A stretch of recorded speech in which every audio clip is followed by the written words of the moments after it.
were sending up flares, red and gold everywhere. I remember. How could you run me blind when I thought I was a navigator?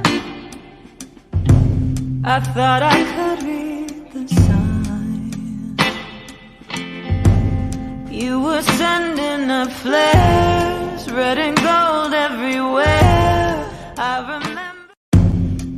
How could you run me blind when I thought I was a navigator? I thought I could read the signs. You were sending up flares, red and gold everywhere. I remember. How could you run me blind when I thought I was a navigator? I thought I could read the signs. You were sending up flares, red and gold everywhere. I remember. How could you run me blind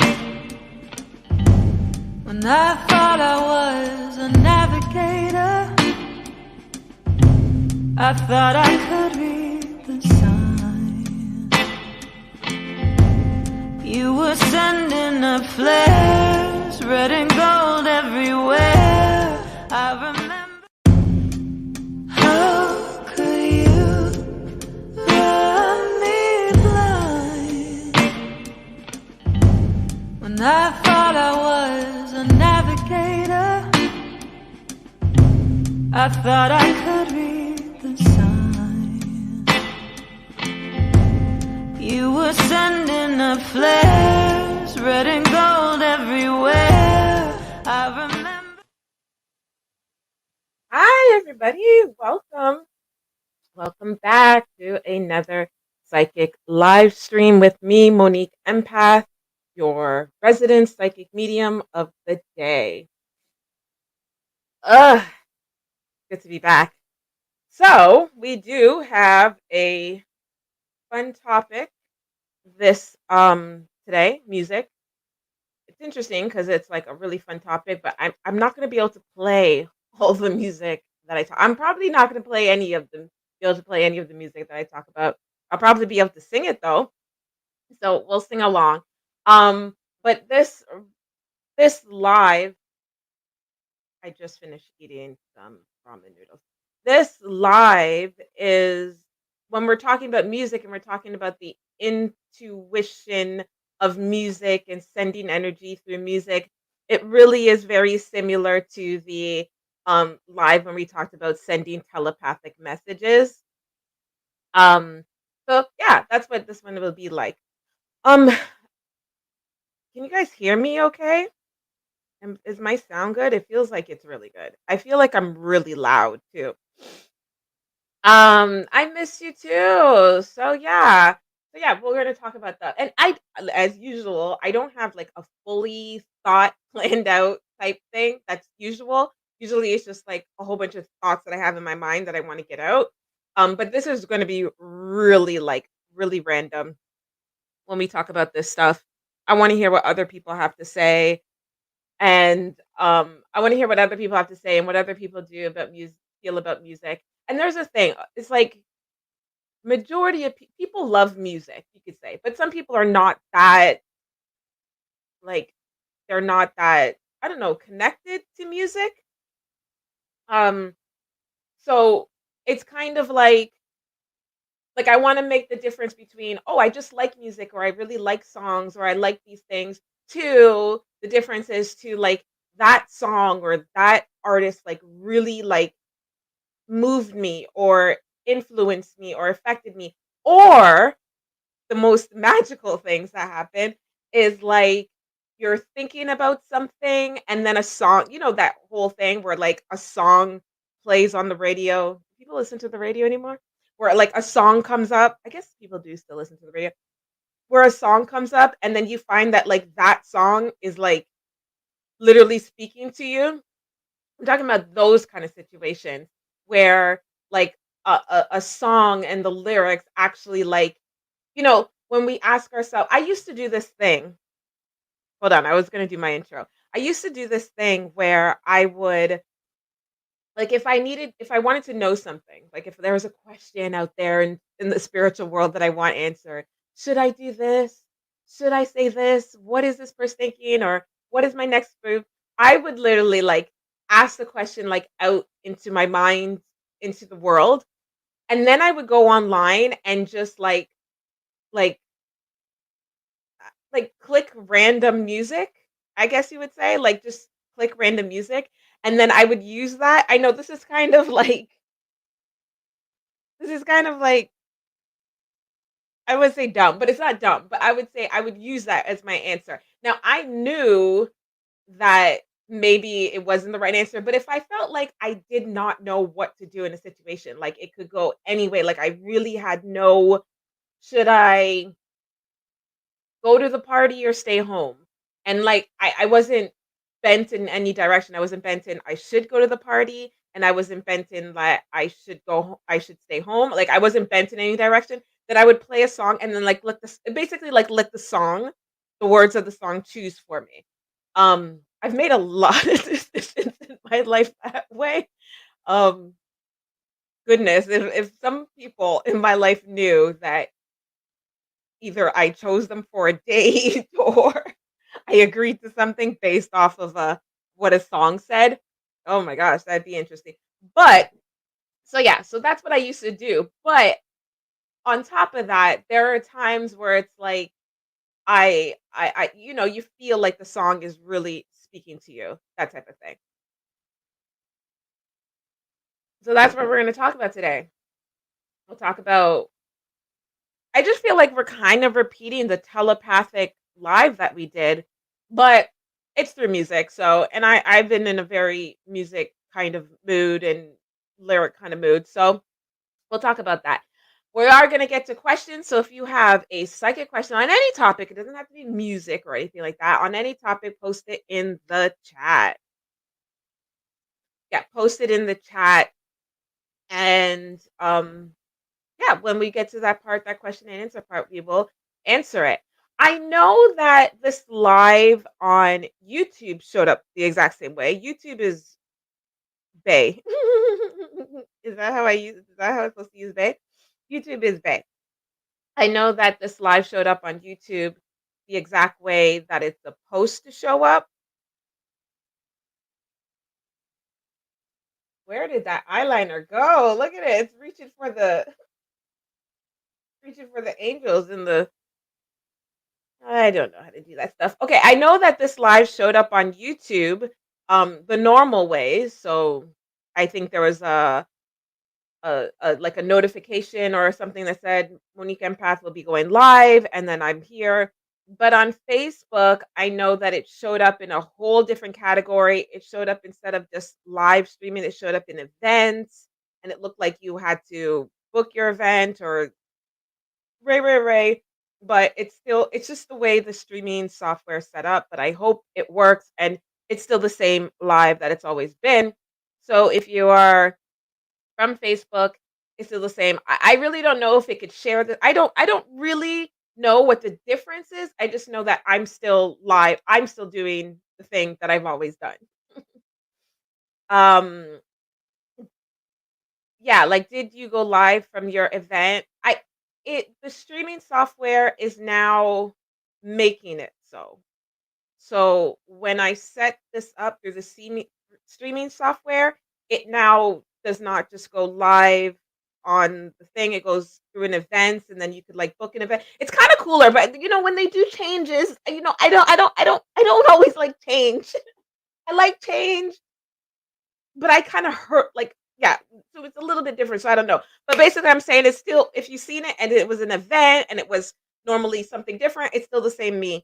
Alright, so we got all that. Yes, ask your questions in the chat so we could, um I will answer all your psychic questions in the chat when we get to the psychic and answer part. And ask your questions now. Don't wait for me to call on you, because if you wait for me to call on you, I'll probably miss you.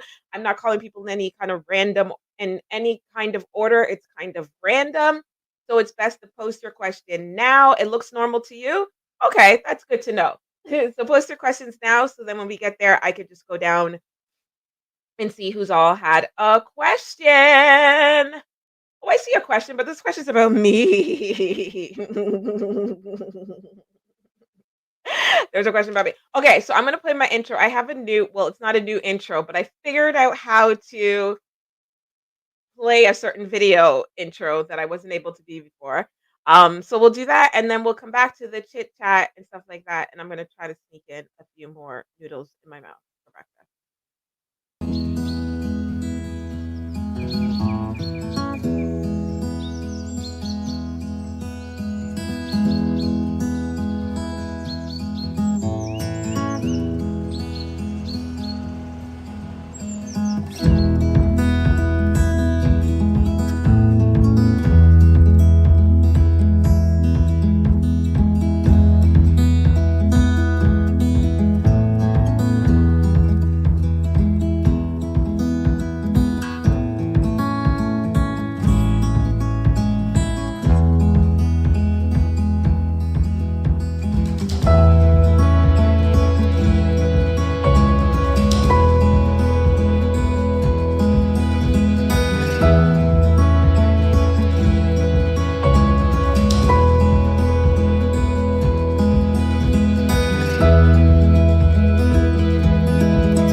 Guys, it's been months since I've been trying to play that video on here, and it would never work. It would crash the whole thing.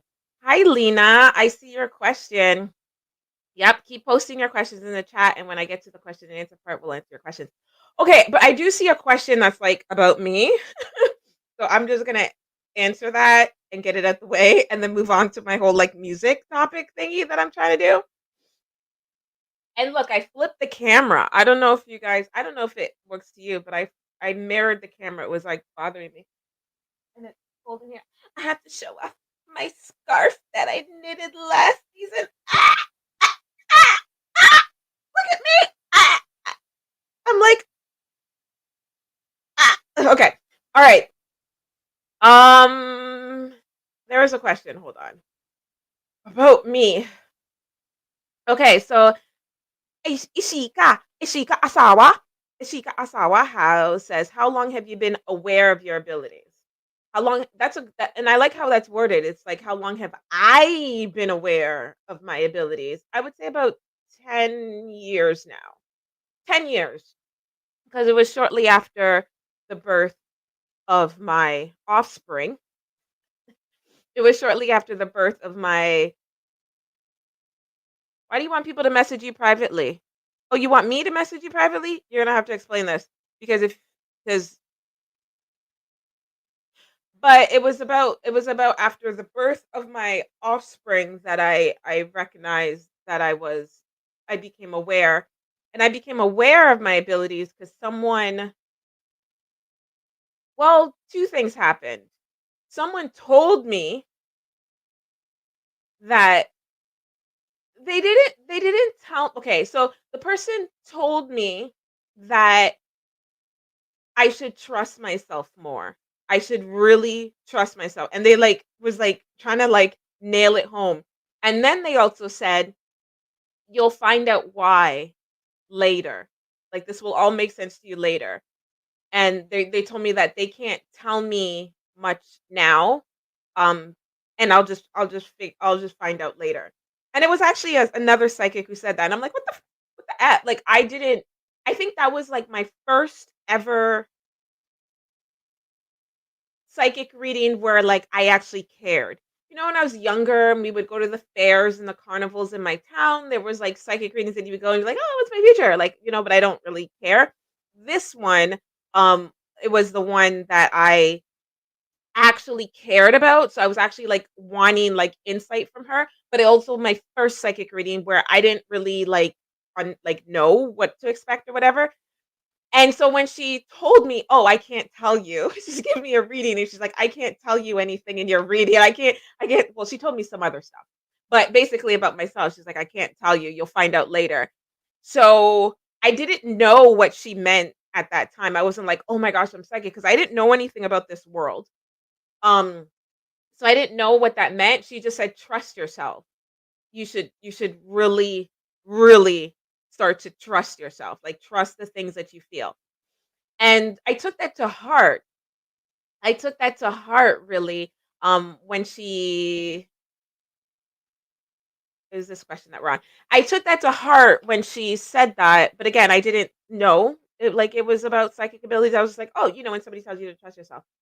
And then about months later, maybe up to a year later, or during that year, I had also moved away from everyone and everything that I have ever known in my life. I moved away from all the family that I've known, all the friends that I've known, the career I've known, the town I known. I just literally packed up and moved somewhere that I did not know the town. I did not know people, and it was extremely far from home. And since I was out there and no one knew me, I was just like a mystery person in town, I guess you could say, and it was a small town as well. I felt this sense of freedom where I felt like I could do whatever I want. Like, I could do whatever I want, or I could have whatever feelings I want or thoughts that I want. Like, like, I just had this sense of freedom. Like, so when it came to trust myself, it wasn't like, "Oh, I'm so empowered now. I'm going to trust myself." It was like, if I choose to do that and it fails, then I'm wrong about it. No one's gonna know because no one knows me, and it was that whole year of living like that, where I was just like, "Oh, shit, I trusted myself with that, and that was right," or "I trust myself with that, and that was right," and then that started to kind of come up, and then I started to think about that lady who told me to trust myself. So I kinda tracked her down. She was a friend, but we kinda I moved, right? And I tracked her down, and I knew she was a psychic, and I found out that she was, like, I saw her on her website and her platform giving psychic readings, and so then start to hear what she had to say about psychics, and that was my first, like, real introduction into the world, and that's when I was like, "Oh my gosh, I get it." So, that's the long story of how long have I become aware of my abilities. But before that, I should say, before that, I have always been a person that I thought I was just a good guesser. Oh, you made yourself clear. You want other people to message you for a reading. Okay, thanks for clearing that up because now you're blocked.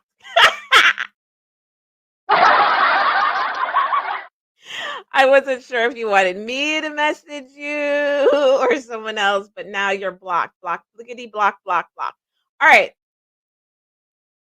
Um, And let's delete that. So yeah, before that, I've always just thought I was a good guesser.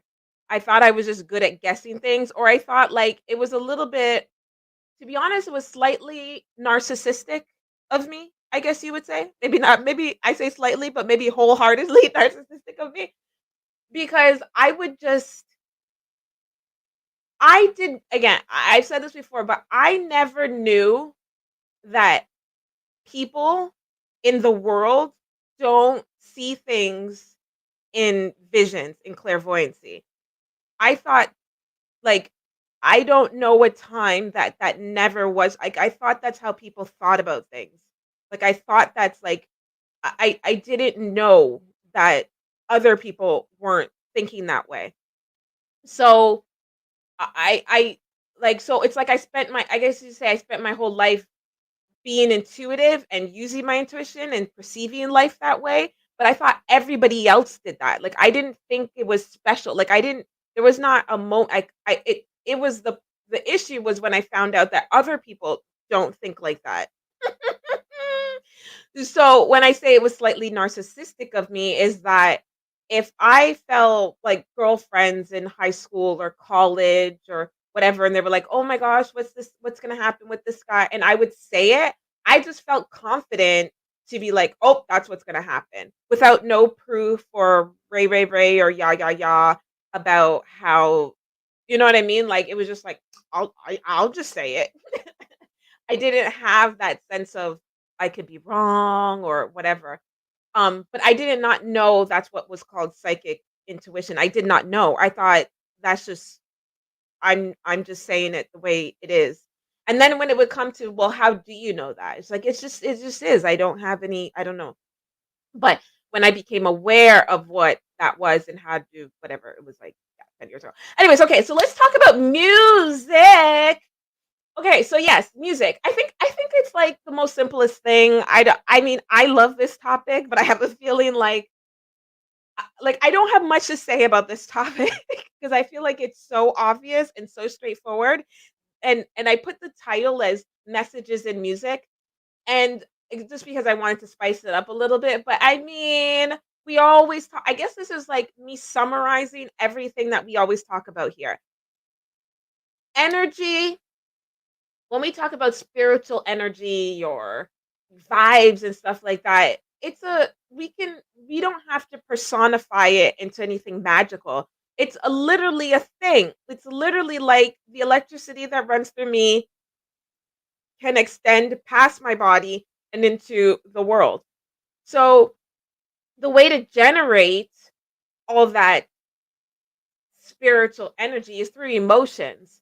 So anything that you want to project into the world, the way to make the way to connect the circuits, to cause the spark, to cause the fire, to cause the electricity.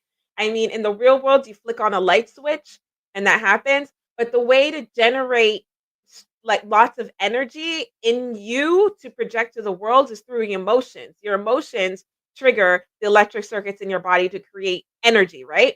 So, artists, all kinds of art, every form of art, anything that invokes you to have an emotion to then project that motion into the material world, um, will do this. But I just narrowed it down to music. Anything that you're passionate about, relate like anything that you're passionate about. Anytime you're generating a lot of emotion inside of yourself, it will project into the world. Now, the thing about music though that I find interesting is that when an artist, let's say they, and it doesn't, you don't, okay, so let's say like a singer and they have a song, let's say a singer songwriter, let's be more specific. Let's say a singer songwriter, a singer songwriter, like a songwriter. So the person who's wrote the lyrics, okay? And they're also going to be the one that sings it. So they wrote, not all the time. Some people just write lyrics just for fun or just for whatever, but you can have a person who's written something from with emotion. Basically, so they had these feelings inside of themselves. They had this anger or this rage or this sadness or this sorrow or this anticipation or this mood or whatever. They had all these emotions inside of them. So there was a strong electricity current going through them. And again, we say energy when we're talking about spiritual things. We're like, energy, oh, I feel the energy. But I'm talking about a literal, like your emotions make things fire off in your body electrically that can be measured on like a scan, an MRI, and an ECG even. Um, so the artist manifest, I mean not manifest, the artist has all these emotions. Like let's say they just went through a breakup. And I watched somebody do a whole thing on Taylor Swift about breakups and how she's always right. Anyways, but yes, for her. And so like for example, Taylor Swift, I don't know if you're into Taylor Swift, it doesn't really matter. I'm just using it as an example just because it's a way in which a person writes. So Taylor Swift is known that she dates somebody and then when they break up, she writes about it.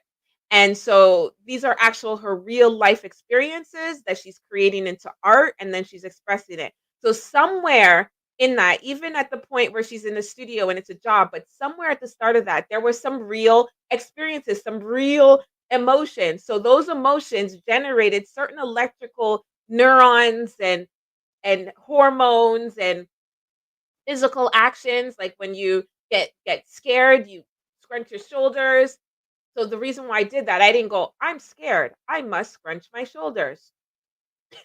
No, I was like, I felt scared, and then that instantly created a connected a circuit in my body that sent out a whole bunch of emotions strongly, and it caused my physical body to react. So your emotional body is in control of your physical body. I pause because I'm saying that you can then learn to control that. But in a reptilian form, in the most basic humanic form, is your emotional body. Your emotional body creates it makes your physical body move. Okay. Anyways, going a little bit off topic there. So Taylor Swift, for example, she has all these emotions and stuff. So somewhere she had these emotions, and it created some physical responses, some e- electrical circuits. It created a behavior in her, and your behavior also creates your speech. And so it created a certain type of speech. It created her speech and her behavior now is influencing people around her. People would say, "Oh, she looks sad because she had a breakup, or she looks angry, or she looks like she just is over it, or she's whatever." So other people can now they are being privy to your emotional center, which is what's happening. They are privy to the electricity, the energy that ran through your body and that ran was inside you, ran through your body, and then into the world. So her people in her environment, like her friends, her family, whatever, will have a firsthand experience of that. They'll feel that. You know, when you know somebody and you're just like, I just walked into the room and I felt that even if it's not they look, I just felt that they were sad or something, or you just have a feeling so it's their energy entering your energy space and you have a feeling. Again, why sometimes, we've heard stories about like, I haven't talked to grandma in 8 months and I just had this feeling that I needed to call grandma. And then you call grandma, it turned out that she fell down and she has a hip replacement now. I don't know why I'm laughing. I guess because I just made that up. Um, but yeah, so those feelings that we have, we call them energy and psychic energy, but they're actual electric currents. Now, the fact that they can travel so far is what makes it I think that's what breaks the fourth wall, like that what breaks it from like, oh, now it's a spiritual thing because how could I get energy from somewhere in 10,000 miles away. How can I get that? Oh, then it's spiritual. Then it's actually only that the reason why I'm getting it is because it's spiritual energy and it's like whatever. But I mean the sun is quite a distance away now, isn't it? The sun is quite a distance away. The sun is farther away than anyone you can connect to on this earth. So, grandma being in Greenland and you being in Australia, actually, it wouldn't be that far. But like grandma being in Toronto, Canada, and you being in Sydney, Australia, that is like baby steps compared to the distance of us from the sun. So if the sun, if there's an energy that can travel all the way from the distance from the sun all the way down to me to burn my skin, cause actual physical harm or physical, well, it's harm, but physical influence me physically. Why couldn't human energy travel? I'm not saying as far. I'm not saying as not as far, but why couldn't human energy travel that far as well? Like, these are all theories, okay? I can't tell you this is exactly what I mean. I could say that, but I mean, I refrain from saying this is exactly what it is when I don't have all the tools and the mechanisms to prove it to you without having to convince you. You understand? I don't want to I want to share a theory, let it swivel around in your head and see what you think. But I'm pretty confident about it because I'm a psychic medium, so I have a confidence about it. So again, so if there's energy in this world that can travel, how many light years, how far is it from the sun to the moon? Whatever.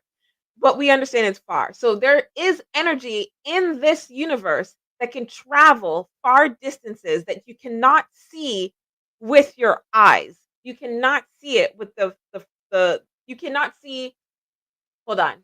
We can't see the energy waves traveling. You cannot see UV light with your naked eyes. You can see the effects that UV light has on everything. So it's the same thing. You cannot see emotions or the energy that human energy.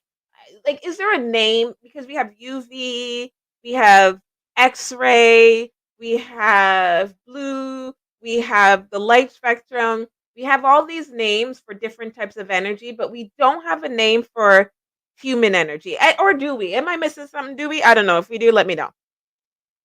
But whatever. Let's just call it human energy for now because we don't have a fancy schmancy name for it. Um, I mean, we kind of do have a fancy schmancy name for it. It's called intuition. It's called intuition. It's also called psychic energy. But I mean, I don't have like a whatever. But I guess neural so I mean, whales do it too. And whales do it. They communicate by sonar. So one whale in the Arctic can communicate with another whale in the southern South Oceans, Antarctic. So we know in this world that there's energy that can travel and influence one subject, one thing to the other. We know that. Why do we stop at human energy? Why do then we go when it comes to humans, we're like, oh no, no, it has to be magic. It has to be like the I mean, we call it the ether because we just don't know have a name for it. Like it has to be ghosts or spirits or special, special things like that. No, what I'm trying to say is this. Anyways, okay, so going back now, music, right? So then imagine that you focus all that energy, right, into a vessel, let's call it, that is designed to capsulate human emotions. So imagine that there was a vessel of some kind, and we would called it the emotion vault. You know what? It's actually called a record. If you get where I'm going with this, it's called an album, but whatever. Imagine if there was something that we could capture emotions in, like, and hold them. So it's like if you're having a rageful day and you're feeling angry, that you could put all that energy, so that actual electricity, just like the UV light, sonar, you can actually encapsulate it into some type of vessel, right? And then you close it and you put a lid on it. Like, well, the jar doesn't have a lid, but imagine if it had a lid. And then you put all the energy into the jar and then you closed it. Okay. And now all that energy is in there. The energy is in there, right? So all like the actual atoms and neurons and protons and electrons and all those stuff, like the actual electricity of your emotions is encapsulated in this jar, right? There's no words, there's no translation. It's just you're just looking at energy, right? And then it's in there. So there's no words, there's no whatever. So you can't, it won't say, oh, this is the energy of a sad breakup song. No, it doesn't say that. It's just like water. Just like the water in here. The water has no words. It's just in there. So the emotions are like there and it's encapsulated, right? And then you give that to someone. You don't tell them what's in there or what it is. You don't tell them. You just give it to them. So again, I put water in here, but I didn't tell you that it's water, but you could see something's in there. Now, I mean, the way the brain works, the brain is a it's an association tool and the brain works on like what it's seen before is what it's thinking again.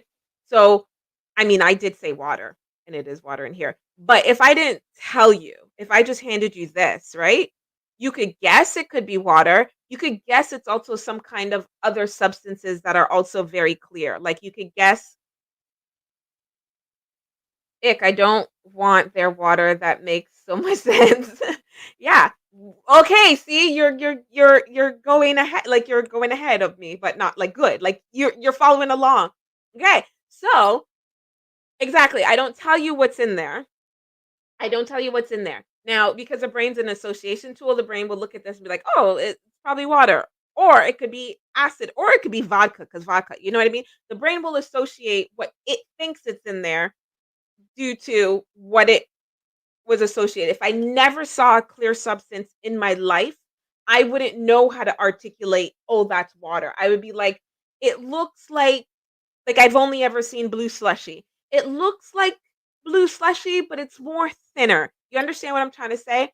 That energy that we have, emotional energy that we put out into the world does not have like when you look at it, or you can't look at it, but when you first perceive it, it's not going to have like an actual translation. You have to feel it to receive what it does to you, right? So again, imagine if the singer, or you could put your all your emotions into something, all right? And let's say they're very focused emotions. So it's not all the emotions that Monique has empath has in a day, because we'd be here forever. But focus energy. Let's say I'm sad about a breakup. So I'm putting all my breakup emotions, whether that be memories of joy, memories of fun, feeling depressed, feeling confused, like all everything about a breakup. That's the main focus into this emotional vessel. And then I close it up, but I don't tell you what is in it. I don't tell you what I've put into it. Maybe you could see something, sure, whatever, but you don't actually know until you open it. Now, when you open it, again, the energy in there is not going to come out and talk and go, "Hey, I'm sadness from a breakup and I feel this way." It's not going to talk. You're going to experience it. Okay? So just like the sun, the UV light coming down from the sun, I cannot see UV light. You cannot see UV light. I can't describe UV light. I can't, the way I could describe this bottle, I can't do that. There's nothing, and there's nothing to even compare it to, like to even describe it. I can't, but I can tell you how it feels. I could say it feels hot. It feels very warm. Maybe you can even go so far as how descriptive you are, that I find that the summer sun feels very like rough. Not even rough, it feels very hard to me, like pokey, like it feels very sharp. That's how I perceive the summer sun. I feel that the summer sun feels very sharp. I feel that here where I am in my area of the world, that the winter sun feels very like, even though sometimes the winter sun can be beating on me and it's hot, there's something light about it. And I guess that has to do with the air temperature or whatever. There could be a reasons why I'm explaining, but I'm just explaining what I feel without knowing why. It just feels, when I think of sitting out in the sun, because I love sitting out in the sun, although anyways, I always feel sharp. Like after a while, I'm like, "Ow, the sun is, it's not just that it's hot, it feels like it's cutting me, like it's sharp. Ouch." And then the winter sun, it could be just as hot. I'm just as sweating, but it feels a little bit light. Anyway, so basically what I'm saying is that when you can't see something, you can still feel it or perceive it, and you can come up with how it feels to you. What does it feel to you? What has it done to you? What is it making you think? What is it triggering? What electricity and currents is it connecting in your brain to make you feel something or experience a certain way? Certain songs make people cry. I've cried just because of a song. It's like, oh God, yes. Oh my god, you know what I mean? Certain songs that make you feel like you cry, right? But it's what's happening is the energy, the electricity, the sonar, the waves, the human UV, whatever we're gonna call it, enters your body and it affects you just like the sun hits your hand and it's hot and it could even go down and burn your skin. You're like, "Oh my god, I got a sunburn." Okay? So when you open it up, it's not so much that you're gonna know exactly what is going on when it comes to just music, but you're gonna feel something. It's gonna trigger some emotions in you. It's gonna trigger something. Now, the interesting thing about music, and I'm not a music scholar, I'm pretty sure people who study music have a better articulation of this, but I know a little bit. The interesting about music, right, is that if I'm feeling sad and I have a lot of sad feelings and I'm making sad I'm expressing myself in a song, in a creative art musically. There are certain notes, chords, tones, vibrations, um I guess tones that will also um this is getting really sciencey now, that will also exist on the same vibration. Okay. So sad energy in your body, sad emotions create an electric current, and that runs through your body, and that electric current that runs through your body, that's generated by, okay, so sad emotions create a certain type of electric current. That certain type of electric current will influence a certain type of hormones. Okay. A certain type of hormones that are now triggered, they create an atmosphere of certain types of perception. So, certain types of hormones may filter out certain perceptions of things and it generates certain perceptions. So certain hormones are there to filter out happy, light, like high pitch, woo! Like it filters that out, right? And then you're just left with like lower tones and lower things.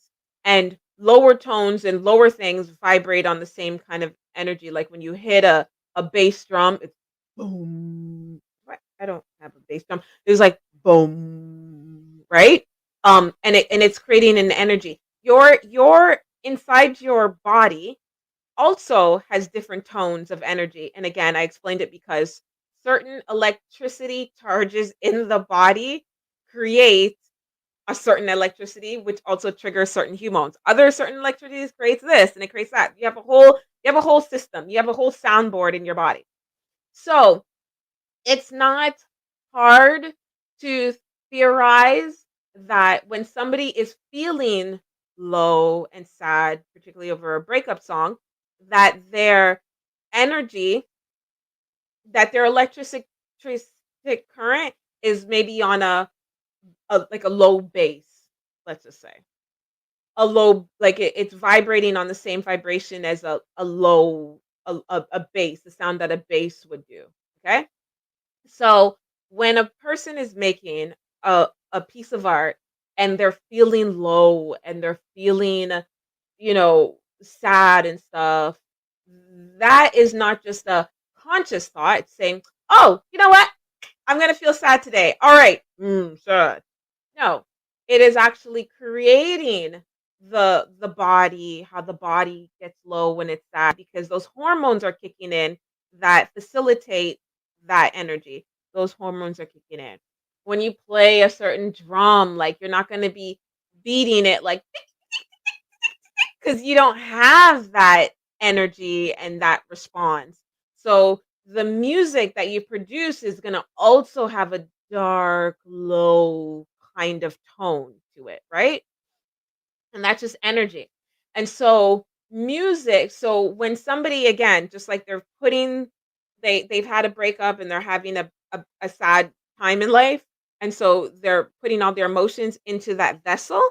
So that vessel, when you open it up, again, you may not know, you're not going to say, "Oh, the person's sad." Ooh, right? What's going to happen is that those tones are going to enter you and it's going to cause mirror neurons, right? You guys remember mirror neurons? Okay, look up mirror neurons.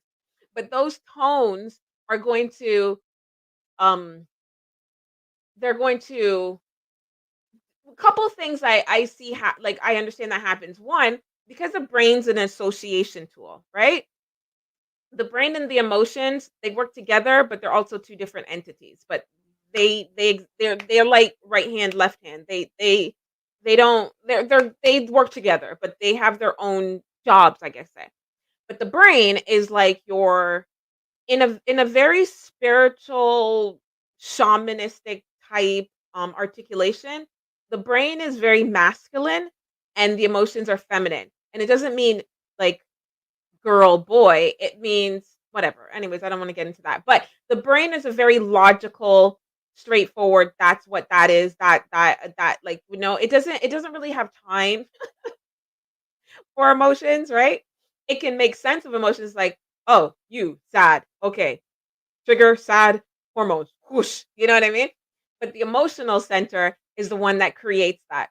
There's a shamanistic term or understanding that the emotional center is your soul, is your spirit, and that's what we call spirit. And it's the spirit that's in control of everything else. The brain is what helps the spirit do what it needs to do.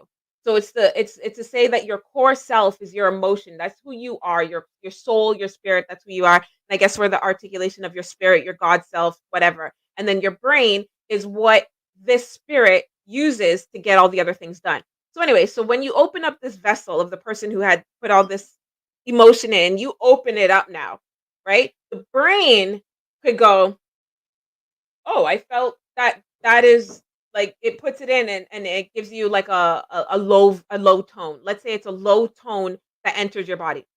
Boom, boom, boom. I don't know, I'm making stuff up. I don't even know if that's sound.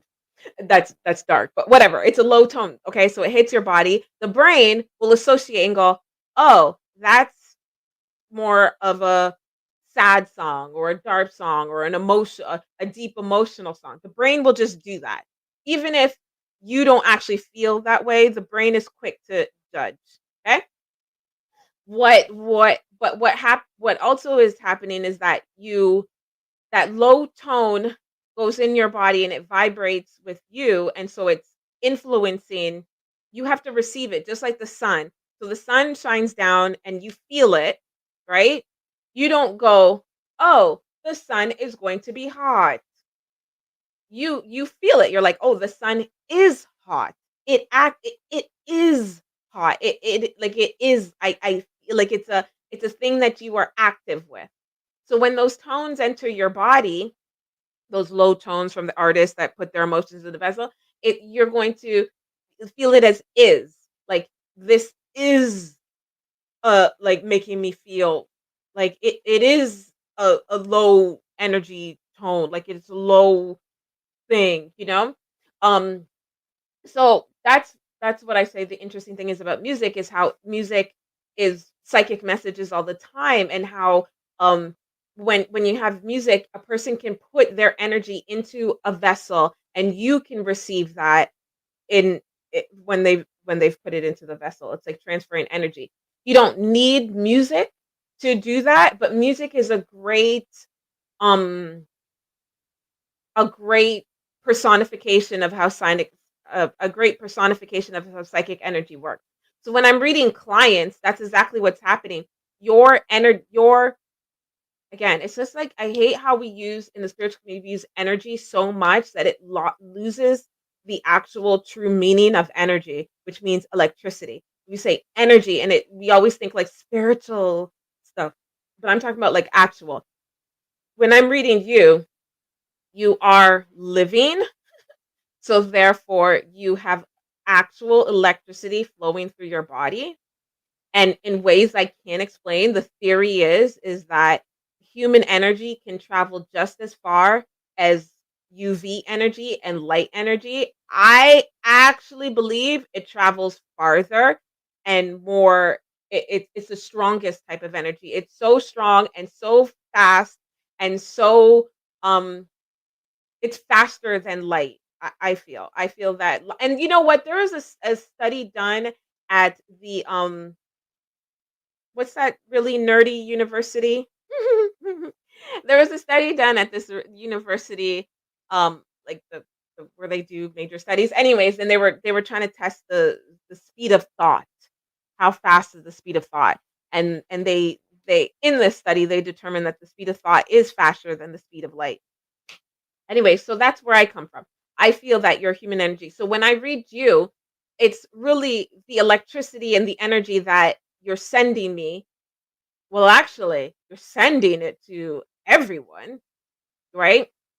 But you've narrowed it and put it towards me, as in you've chose to put it in a vessel and send it to me, and I am focusing on that. So just how you choose to press play on a record, you choose to drop the needle on a record to receive that energy. I am choosing to press play on you at that moment and to just focus in on that energy and receive it.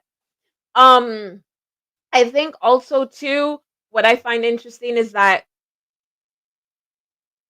just like whales are a good example. And I've watched so many I am very fascinated in whales, all species of whales and elephants. I'm very fascinated in them. But the interesting thing about whales and elephants is that when they communicate, like through sonar, through certain vibrations that us humans can't perceive with our ears. Um there's there's a in acting school, we call it a call and response. And a call and response is like when a performer's on stage, right? They are pouring out their energy, like their soul, like they are in a zone, and it's called the state of flow.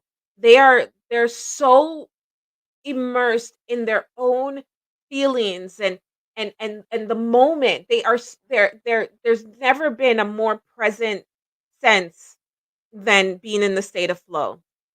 And they're so in that moment and into that little those little emotions and that little those words and the feelings are so engrossed in it that everything around them becomes dim and becomes so concentrated on this because they're so concentrated and so focused. The energy is more it's turned almost inside on itself. So it's like so focused into this thing and it's turned on. So instead of projecting like in theater, you want to project. You very much want to project in theater or at a concert. Well, it depends on the artist's style.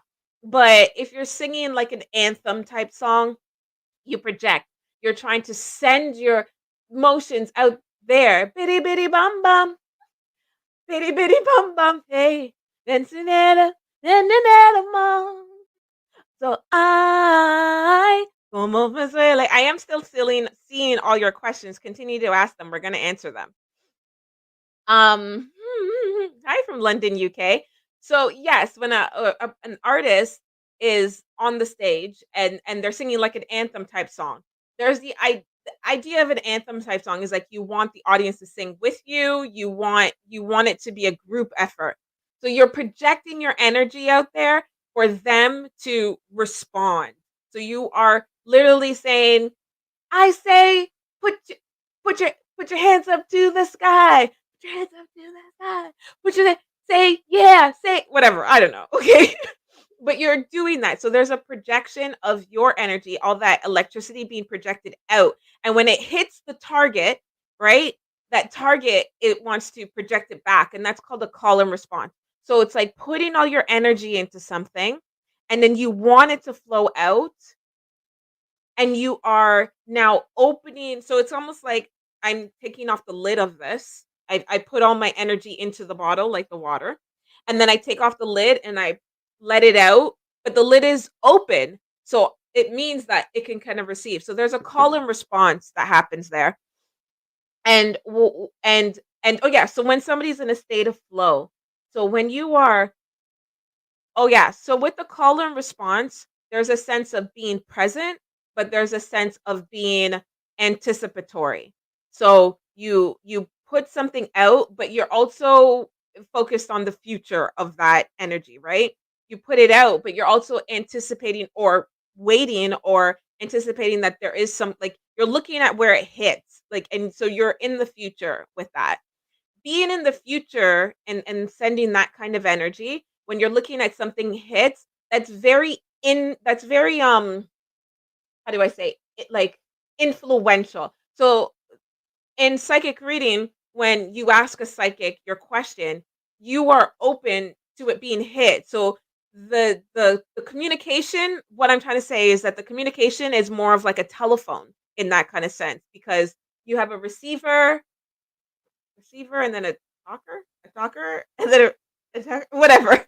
You have 2 parts, right? So there's part that you listen, you send out. So when you are communicating with a reader, for example, or you're communicating with a loved one and you're reaching out to them, there is a sense of being in the future a little bit or anticipating the future for that response.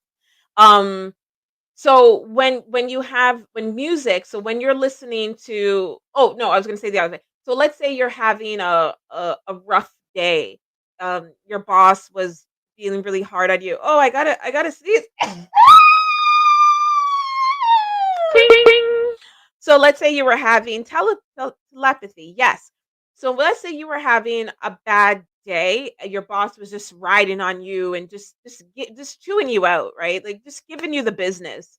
And you get into the car and you're just like upset, like you're in tears. You're just so upset, right? And you're thinking about like when you go home and you just want to see your person or you want to call your mom or you want to call your friend and just tell them like you're just your energy at that point, yes, it's putting out I'm upset, I'm hurt, I'm disappointed, I'm feeling shamed if that's what your boss did, but also you're putting that energy out with an open vessel in the sense of you're anticipating the future. You're anticipating going home to get support from your family or going on Facebook to vent to your friends or going on the review to talk about how bad the company is, whatever. You're putting energy out, but you're also an open vessel. So, in being an open vessel, the more that we open ourselves, because we're anticipating something, it's literally what you're doing. You're anticipating something, so something's gonna come back. Something's gonna come back, right? And so with music, it's kind of like when I when you put out the first 3 notes of a melody, um, doo-doo, doo-doo, you know? Doo-doo, doo well, that's more than 3, but you put out the first part of a melody, doo-doo, doo-doo, there's a sense of something's gotta come next. Doo-doo, doo-doo, doo-doo, doo-doo, doo-doo, doo-doo. It could be anything. It could be doo-doo, doo-doo, doo-doo-doo-doo, doo-doo. But there's a sense that there's certain notes or there's certain types of melodies that are not left alone, like they require something else. Da da da da da da, you know? Versus the end of a melody where it's like da da da da dun dun dun. That's done, right? So energetically, spiritually, you do that too. So, like say again, you're upset with your boss at work You're upset with your boss at work. They've like put you down or they've made you whatever. And so you get in the car and you're sad and stuff and you're thinking like I just want to get home. I have to tell my spouse or whatever. You've just created a type of melody that goes dun dun dun dun dun dun dun. Dun. There's more. There's more. And you're driving, and that's the kind of tones, melody, electric circuits that you're putting out. It's almost like the start of an electricity that's like, and then it's like it's waiting for something to do. And so you're in that state. Sometimes it feels like anxiety. Sometimes it feels like loneliness, whatever. We can articulate that in many forms of human emotion. But anyway, so you're in the car, you've put that piece of melody out, that tone, that electricity, that unfinished um song, if you will, emotions of song, that unfinished state of mind, that desire that you want feedback or you want to articulate yourself or you want to express. And then you turn on the radio, and then the song that comes in is like, quit your job. It's the worst ever. Live your life. You can do better. Better quit your job. And you're like, what? You're like, oh my God. Yeah. That's what you're-" Now, I'm not saying that, every song that you hear or whatever should be how you make your choices. Now, I do that because I do that to an extent, but I've constructed my life to be safe to do that. And I do that in the areas that it's safe. Like if it comes to choosing what's for dinner, it's okay if I choose something messed up. It's not going to be a crisis. If it comes to where to send my daughter for school, maybe I don't do that. Maybe I put a little bit more into it.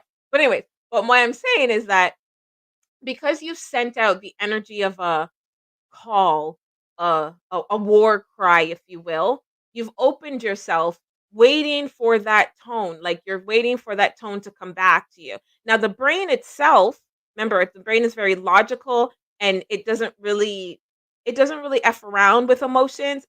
It helps the emotions get what it needs. That's what the brain does. The brain will go, oh, sad, mad because boss. Okay, we want this. Okay, so when you turn on the radio and the song comes in, "Quit your job, you should just leave, you could be better," or whatever, right? The brain will go, "Oh, that's what it wants me to do."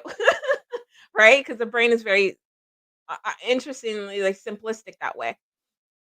But the emotional, like when you hear, "Quit your job, you could do better," and you feel that, you might feel as you're feeling the energy of that song. So the energy of that song is kind of like a good, peppy, upbeat, and it's probably a silly song and it's funny. But remember, your emotional tone that you sent out was low and gosh, and I need feedback. And then you've gotten that feedback.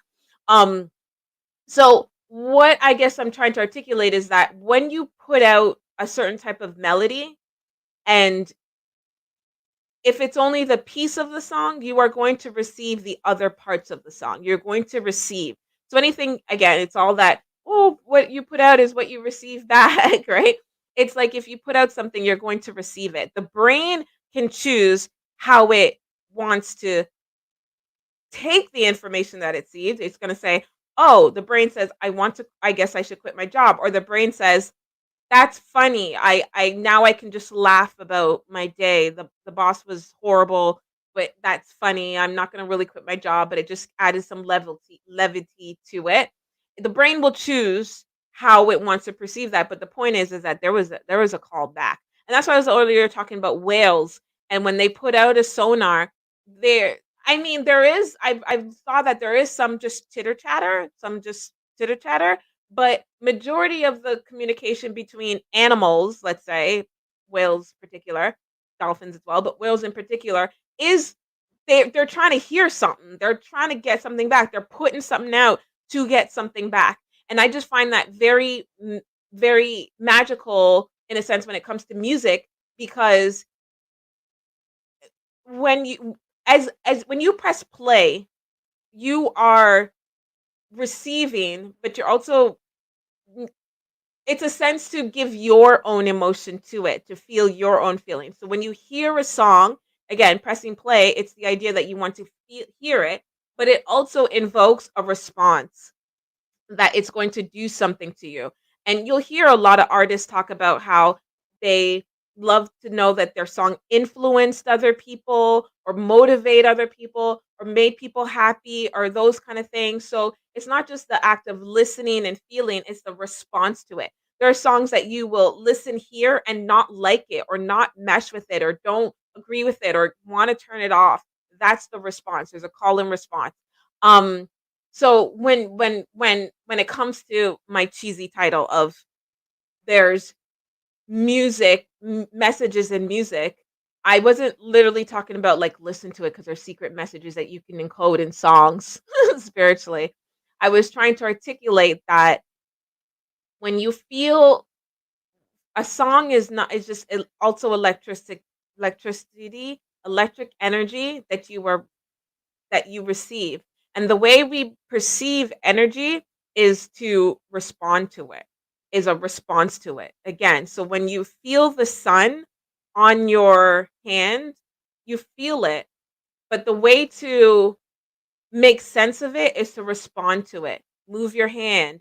Your body's response is it feels warm, and then your mind's response will be warm, too hot, too cold. Should I move my hand? What to do? But even before that, there's an actual response. So when we listen to music and why music is so powerful, I guess, it's not always just about the lyrics of the song, lyrics that match with you and mesh well with your life and the artist is saying what you want to say.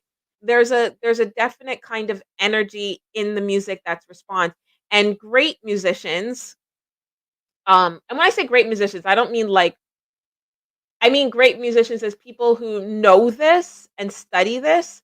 They manipulate music to do that. So they are so aware that this happens that they actually manipulate music to do that. Like they know what kind of response or reaction they want to intentionally invoke. So they know what types of melodies, tones, sounds, um weight and tone sounds and weight, I guess, of the music, timbres, certain instruments that invoke certain vibrations, and those certain vibrations will invoke certain moods and stuff. And it's a large science.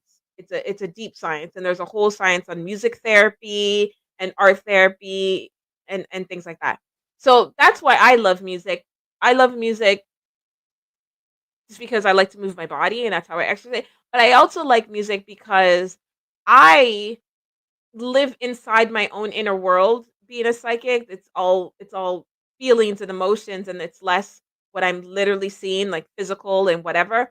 So music for me it's on the it's like it's that's the level of expression that I have. I don't always, although it seems like I'm a good articulator sometimes, I don't always have the best words to express a certain emotion, but I could feel it. So I find external things to match that emotions to express it.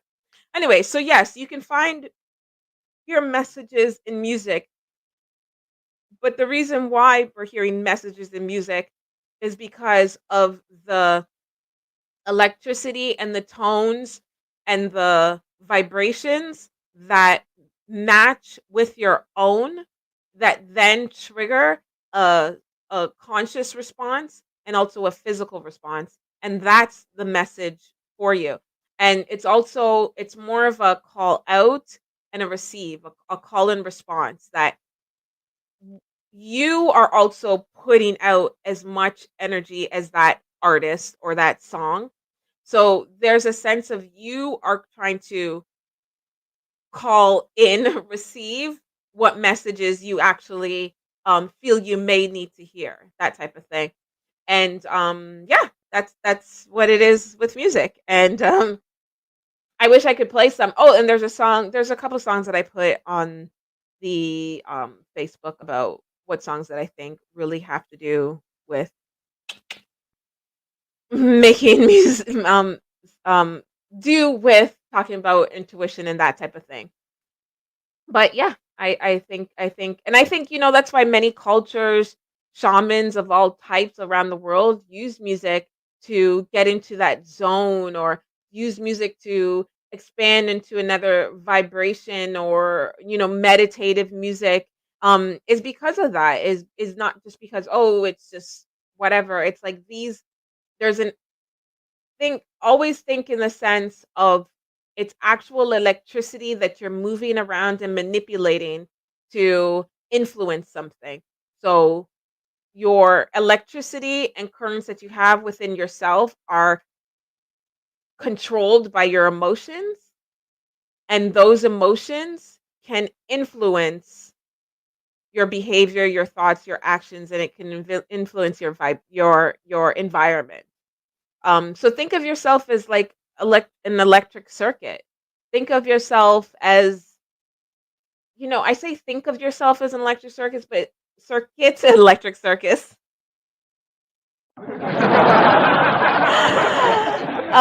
Remember Electric Circus when they dance it? No, think of yourself as an electric circuit. But even when I say that, I'm telling you to think of yourself as you actually really are. So it's not like I'm trying to make you think of yourself that you're not. I'm just trying to bring an awareness to yourself of how much um control and how much is more literal to spiritual energy than mystical stuff. Like it's actually literal logical things, and sometimes it's hard to imagine what psychic readings would be like, or what's a psychic to be like, or how do you see the future. It's hard to imagine that, but if you kind of bring it down into, oh, there's an electricity going from one human to another that's communicating, that has information to be told or to be had. If you think about that, anything about, I do that.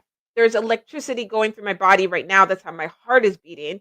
So that same electricity can travel just as the same as UV energy.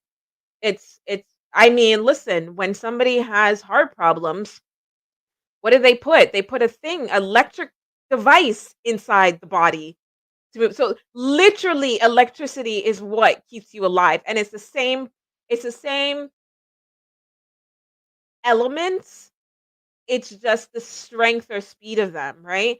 So the electricity that's running through the defibrillator is the same electricity that runs through me without a defibrillator. It's just the strength in which, and electricity will always be something you cannot perceive with your physical eyes, but it does not mean it doesn't exist. So I think if we start thinking of ourselves and remember ourselves as that I literally am putting out electricity. There is electricity going through me. And just like the UV sun can affect me and burn my skin, my energy can physically affect somebody and hurt them, love them, make them feel good without me actually saying anything. Electricity doesn't need words. We all speak different languages. Many of us speak different languages, but an emotion's emotion. You can the emotion of sorrow is the same across all humans, all animals, like that's we personify it or articulate in different ways, but it's the same. And also distance. So now that you've remembered that you are an electricity, your electric current, you can influence people with your emotions, and the way to control your environment is to learn to gain control of your emotions so you can control the output, right? Control the motherboard so you can control what happens on the outside, right? So that's why there's always a take control of your emotions. Know what you want to feel before somebody makes you feel that way. Um, and if you're in a state where you want somebody to influence your emotions, so on the big scale, nobody should be able to make you mad, so mad that you lose your temper, or no one should be able to make you so sad that you cried. But that's like we're all striving to get there. That's the philosopher's stone. But the idea is that if somebody does something to harm, like whatever, that you still have control of your emotions. You can be able to use your brain and say, that person is being a dick. That person is trying to harm. And then your emotions can go, that person's trying to harm, I'm it's it I can control what harms me and what doesn't and what will make me sad. There's some things that will always make me sad, and I appreciate that. If I see a child fall down and hurt their leg, I that will make me sad. But to control my emotions enough so I'm not whatever. Anyway, so that's going all the different ways. But yeah, if you could perceive yourself as an emotional, as sorry, an electricity, and that you are current, and that you can control the current in your body to then control the outcomes of things that you want. The way an artist, a musician can control and focus all their emotions into one vessel and then package it up and then ship it somewhere else for you to like that takes a sense of control to control your emotions enough to be able to go into a studio and record that and not be a mess and not be depressed and all those things. It's difficult, but that's the idea. Um so yeah, I think that's all that I want to say about one thing about music. When it hits, you feel no pain. And I say, one thing about music. When it hits, you feel no pain. All right, let's ask some questions. All right, there's not a lot of questions today. So we might be able to spend some time on your question. So we will run the little segment changer and then we'll get to questions. Hi, it's Vanolia from South Africa here. Hello, this is Sky C. Hello, many blessings. My name is Joe. My name is Aisha. Hi, Monique. I want to know.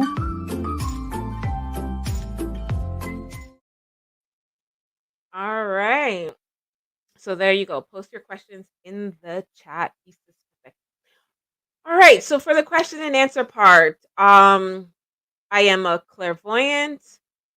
Clairvoyant means that I conceptualize intuition and ideas in a visual sense. I get visions, I guess. My mind creates a visual picture of what's happening. So I look at that and I try to explain the details. A medium in the sense that I don't use any external tools to communicate. I'm empathic, so in the sense that I can or I attempt to or do that I observe the feelings and emotions that one person's feeling or a subject is feeling and then I just articulate them back. So I feel it and then I'm like, "Oh, this is what I articulate back." So I don't use tarot cards, I don't use numerology, I don't talk to spirit guides, I don't talk to your spirit guides or those kind of things. I read you. So like I was saying in the previous segment is that I'm communicating the energy, the electricity that was put into the vessel from how I receive it. Um I'm not a doctor, so I'm not answering any medical questions. I'm not a lawyer. I'm not answering any legal questions. Um, and I like specific questions just because I feel a general question is broad, like too broad. There's so many details that one can see within a situation. So when you just leave somebody up to answer a general question, it's like so broad. It can get then be fake, not fake, vague. So then the reading it lessens the possibility of your reading to be more detailed and specific to you, tailored to you. So it's like I like specific questions, so then we can look at that and give as much details to that question.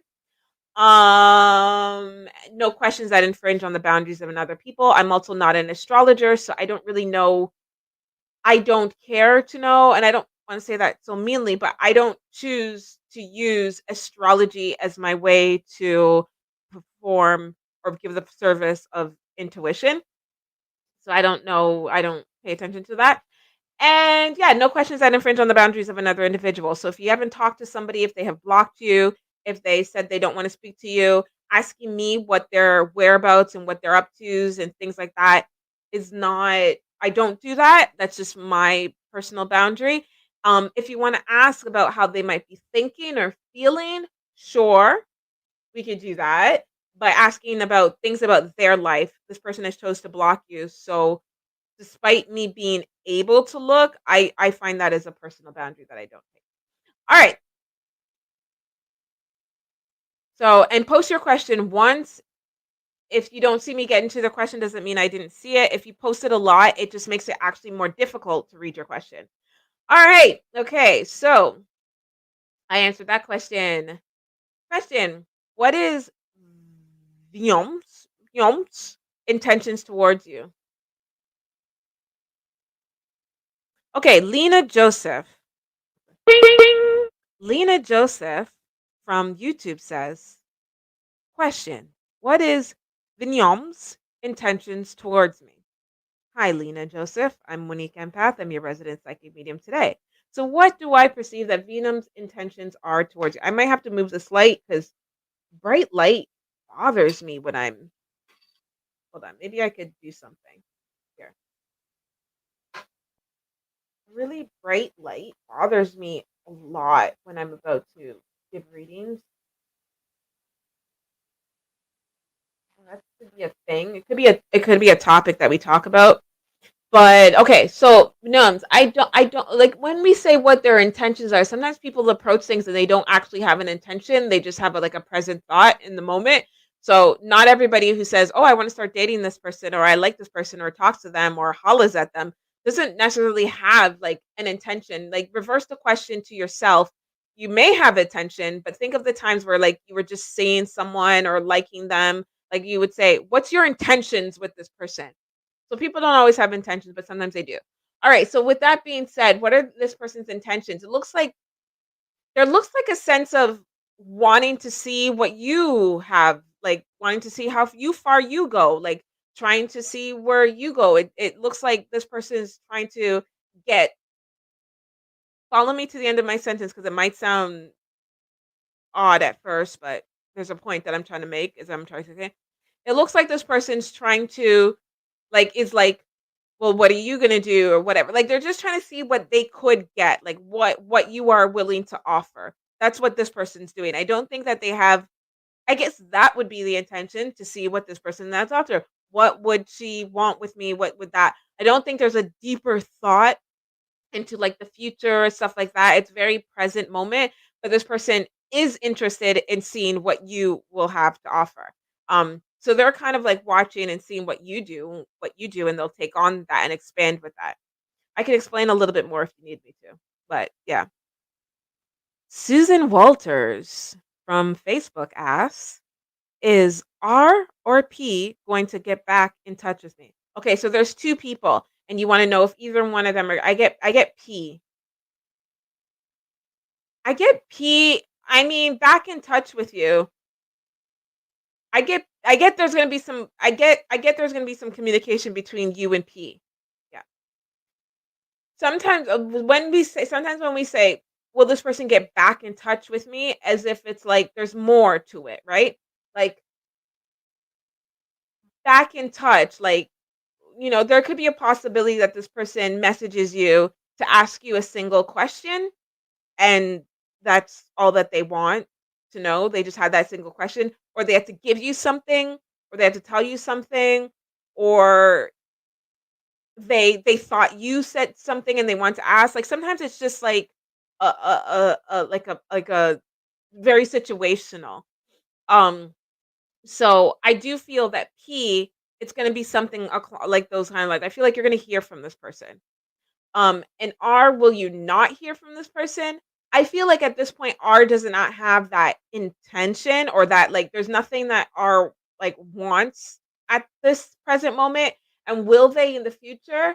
There's not much that they want. So when we say get back in touch, we also want to like there's a and I mean I'm saying these and talking like this, but when you're in a private reading with me, we will clarify what one means. I would ask questions like, when you say back in touch with you, do you want to are you asking if this person's going to engage you again, like within a relationship or just a communication? Did you just want to say hi? We articulate that. But here, because we're on a public platform, we're trying to keep it concise, and I'm trying to give you as much detailed, knowing that we're keeping it concise. Um, so R at this moment has a sense of like there's nothing. It's not so much that there's nothing to say, but it's just like, think of all the people that you don't hate or you don't dislike. You just oh, I just never contacted Susie Lou through in a while. Like it that's the kind of sense that I get from R. Like there's no motivation um at this point. Yeah. In response to my whole yammer yammer about when I became aware about my abilities, um, Asawa from YouTube asked or responds, "How? Oh, that's a long time." I said, 10 years was 10 years ago is when I became aware of my abilities. Um, previous before that, previous to the 10 years before that, I just had more of a I this is how everybody sees stuff, not many people. Everybody can see the future. Everybody can pick up intuition. Everybody, whatever. People just don't choose to do that or whatever. I didn't know it was like a psych. I thought it was like everybody does that. So previously to that, I wasn't aware that that was an ability. Um, and to be honest, because logically I understand now, and I've come to learn the differences between different types of people and how they perceive intuition. I've understood what is considered an ability, but even to this day, I still have to always remind myself that other people aren't seeing what I'm seeing. And with my working career, it's straightforward. Like I'm on the clock. So people are literally coming and so they because they're coming and because they're paying me, they've that is a sense where I know this person can't see what I see. So that's how I know. But in my like like personal life, I guess, I still like have I can get a little bit um rude, I guess, sometimes because I'm like, you can't see that? You don't see that? You don't it takes a while. It takes a while for me to realize that I'm picking up something that other people can't. I feel like or when people are ignorant to something, they're like, "Oh, I didn't know that was gonna happen." I'm like, "What the like, of course like this of course it would happen." I have to forget that my perception how I perceive things is different, that I perceive things on a certain level, that not that I perceive it better, but it's like, yeah, whatever. Anyway, so yeah. And do I know my moon sign? I don't know. Which one's which? So I know I'm a Cancer. I don't know if that I think it would be a sun sign because what's the one that's more popular? When people go, "What's your zodiac sign? What's your zodiac sign? What's your z-" when your zodiac sign?" I think that's the sun sign, right? So I don't know my moon sign. Um Susan Walters, in response to the answers I gave earlier about RMP, she said, yes, relationship. I don't see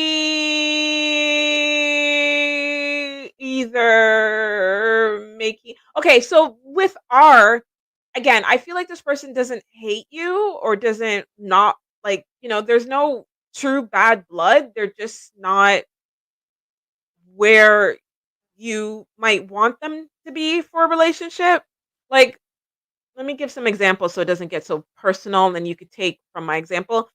So, let's say I meet somebody and we go out for drinks and then we flirt and then we meet up again and we go to the movies and we meet up again and we make out and whatever and then I call them and they're a little like they didn't really talk much, and then a couple days go by and they call me and we talk and it just seems like it's just not picking up, like it's just not going anywhere or something, or it just whatever. It does not necessarily mean that person does not like me, or it does not necessarily mean that person does not want a relationship with me. It's just that I guess you could say in that scenario, I would want it to be more fluid, more passionate, more exciting, more whatever, and that person's just a little bit, like, not that there, you know?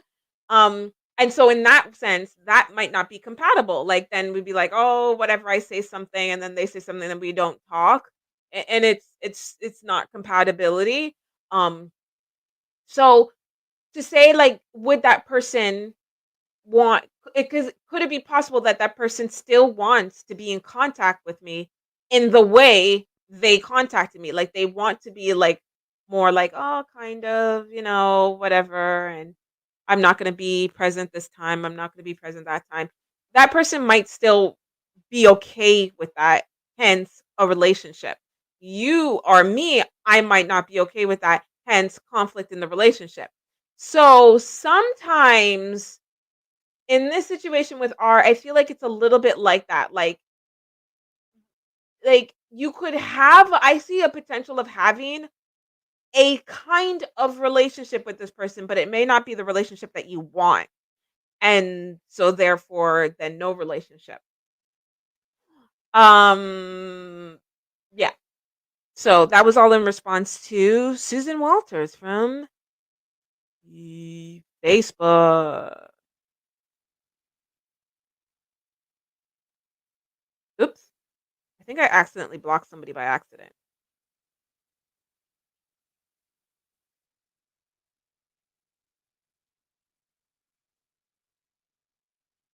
Okay. What? Oh, hold on. This question. Okay. Prachi. Prachi D from YouTube asks, question.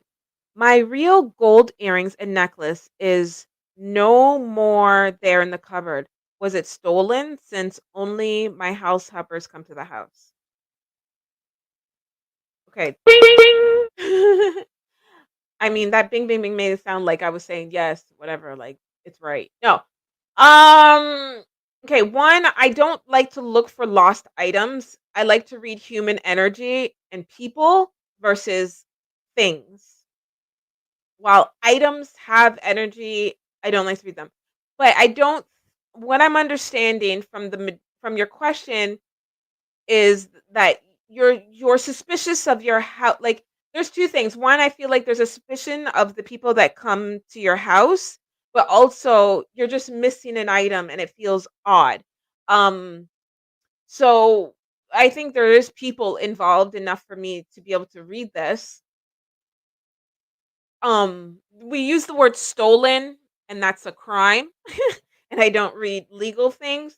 So let me see how I can answer this to help you. So the idea is that let's put it this way. Will you find your gold earrings and necklace? Let's look at that. Well, can I look past whatever the controversy may be and see if you will retrieve these items? Let's look at it that way. And then there's another way I'll look at it as well. I do see you're going to retrieve these items. I see the necklace showing up. I do see you're going to retrieve the necklace. The next part of your question would be like there's a lack of trust between your house helpers. Now, lack of trust is an interesting thing, right? Because I could trust somebody and I don't think they would do something and whatever and I could say and somebody says, "Do you think so and so could do this?" And I could say, "No, I don't think so and so can do this." It does not mean it's not just because a person says that does not mean saying that like you are absolutely certain they couldn't do this. You're saying that I don't like I have faith in them that if they did it, it's just saying that I'm like I'd be disappointed. But your question poses, but then we could ask a question and somebody says, "Do you think the dog would have really stole the meat?" And it's like I know my dog, and I've had meat out all the time, and he's never taken it. He's trained to not like I don't believe that. And then later they watch the cameras, they realize that your dog did steal the meat. It's okay to be wrong, like wrong. It's okay to have trust in something. But the scenario can go as well as, do you believe your dog stole the meat? And be like, you know what? I didn't see him do it, but I mean he is a dog. And it's I maybe. So trust when we're asking intuitive questions about trust, there's there's often a distrust within the question of trust. You get what I'm trying to say? So I think this a lot of it comes down to that I what I pick up is that it's a big mystery of these things being gone. I think your first reaction was like, "What the heck?" I don't think you were like, "Oh, they did it. They did it." I think it's a story of like trying to make sense of how these things disappeared, and so you're like picking out all these options of why. Um, so me articulating that I visualize you getting the earrings back, and I feel there's a sense of there's an accident that happened, like a misplaced, like a moving, a misplace, like a it seems very like I'm gonna use the word accidental within the situation. So hopefully you can read between the lines of what I'm saying and understand. And that way I answered the question without getting involved in any kind of legal drama about theft. Um Yeah, she's and Prachi D's response to that is, "When will I get it? I'm just so upset. Um, I found it everywhere," or like I guess she's articulating, "I couldn't find it anywhere in the house. It wasn't there." And she said, "Exactly. It's just so confusing on how it disappeared." Right. That's what I picked. That's what I get your energy is. It's not like you're like, "Oh my gosh, I don't trust these people." It's like it's just so unique. And I think that's the story. I do think it looks to I'm seeing it these things being it looks like there was something going on within the area that these items were. And it's like they needed to be moved or shifted. And in the process of such them moving and shifting, there was some negligence or forget or a thing. So, I'm not saying this is what happened word for word, but this is what I'm trying to I pick up. It looks like a type of scenario. Let's say I was getting my this room painted, for example. I was getting this room painted and I hired painters to come in and they and I didn't wanna move all the furniture out, so they just moved the furniture into the middle of the room, and there was something on the music table back there, and it fell off, and then they picked it up, but they didn't put it back right, and then when they were cleaning, it kinda got me like, it looks like that. It looks like a situation where it was just like, maybe we can call it a little bit of recklessness? We could call it that. But that's what I pick up. Let me know. Let me know how that goes. And Liz from Facebook writes in and writes, "Hiya, will we get that house moved?" It's another one. I see another one. So when you say that house, I feel like there's a specific house that you're talking about. I feel like there's another one. And it might be one of those things like, "Oh, which one do I want? Like which one?"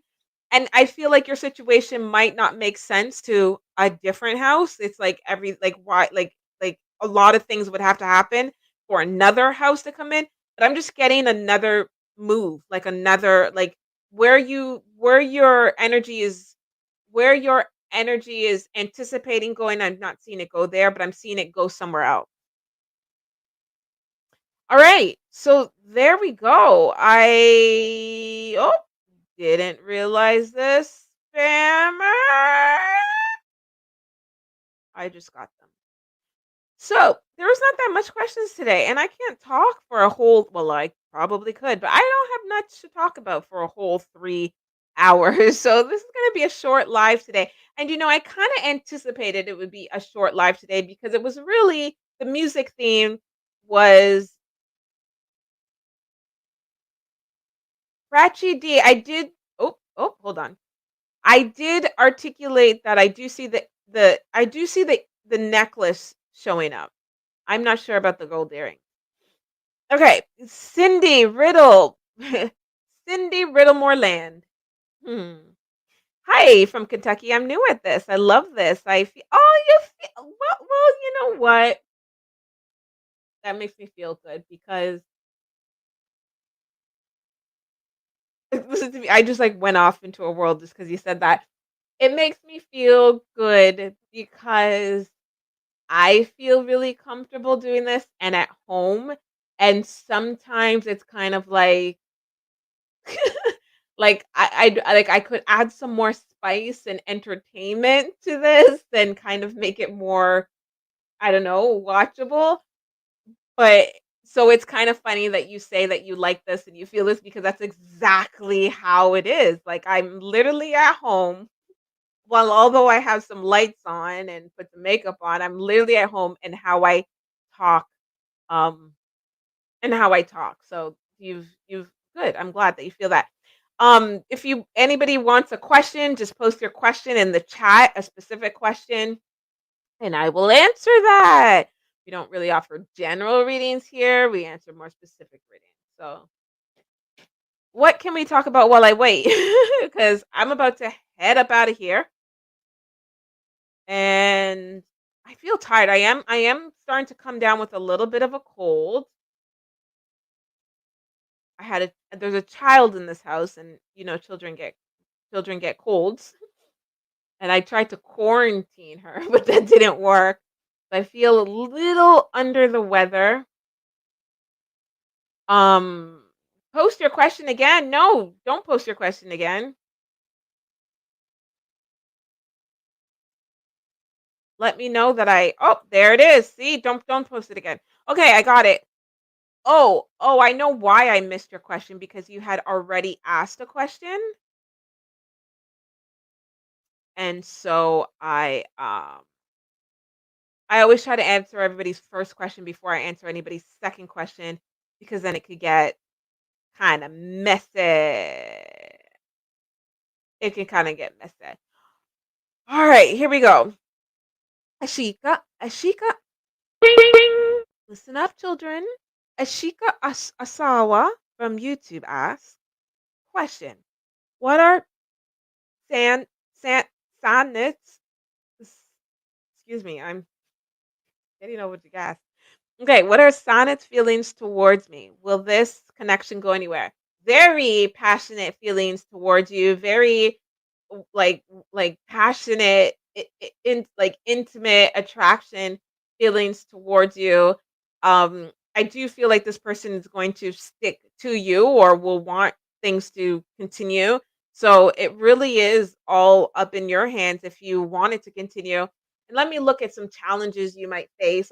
I do think you might face some challenges trying to define if this person's um just superficial, if this is as even as this goes forward, I do feel there'll be many times within this connection that you will question whether the other it's superficial or if it's deep. Um, and I feel like you'll have those questions. But I do feel that this person is going to persistently want to be in your presence or want you around or want to be around with you and want to continue with you.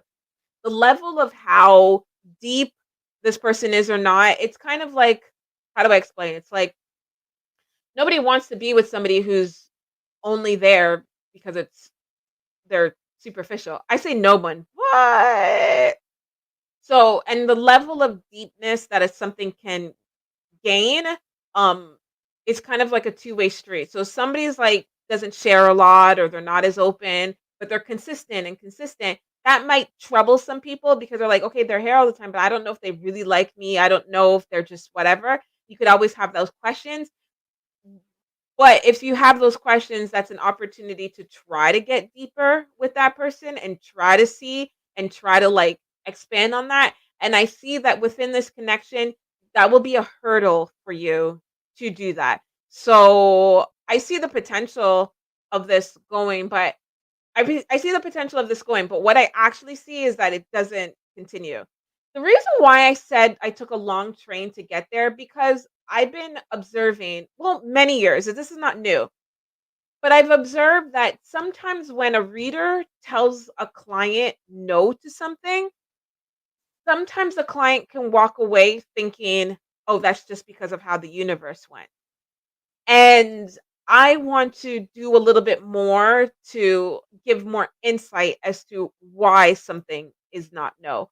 Because, for example, if I don't ever save up money, and I don't ever put money aside, and I don't ever check out go to the car lot, to purchase a car, and I don't ever put money aside, and I don't ever purchase a car lot, and I don't buy the lottery. Like, I don't do a lot of things to put me in the position to buy a car, and then I go to a reader and I go, "Do you see me getting a car?" And the reader goes, "No." It's kind of like maybe the reason why it's no is because there's some things that are preventing that you aren't doing to get what you want. So that's what the readers don't create the future, we just read it.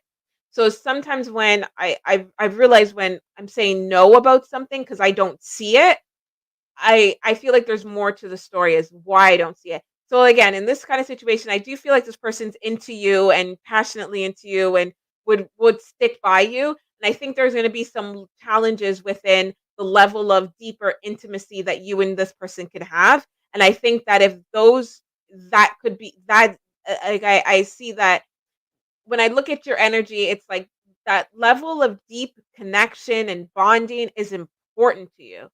So if you were in something and weren't getting that, I can see how that would throw you off from wanting to pursue. And I don't think that's a bad thing.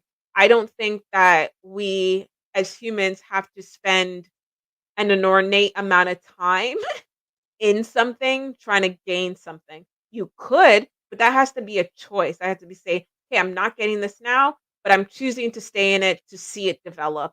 Or you could say, "I'm not getting this now." I don't think it's a problem to like jump ship if it's not working out. If you understand what I mean. I don't there's a lot of people. No one in this world was meant to be with no one in this world. No one is owed to anybody in this world. So there's never going to be a relationship where it's not going good and it's horrible and the universe is saying that you have to be with that person. That never happens. So you could jump ship. These are all things that are character defining of yourself and that you can know. So then in the future, you enter somebody and it's great and it's wonderful, but you notice that they're a little bit shallow with their emotions. You could be like, yeah, I realize within myself that that's an important trait for myself. So that's my whole spiel to that. So I don't see this. I see that you would be the one to end this if it were to end. And Ashika's response to that is he's not open, honestly. So I'm not sure what to do. And I think, oh, okay, well then, good for me, psychic medium MoniqueEmpath. You nailed that. Look at that. I think I am psychic. I might do this for a living. Um, we have Amy Joelle Freeman from Facebook asks, "Does Derek love me? Will we be official?" Woo! Woo!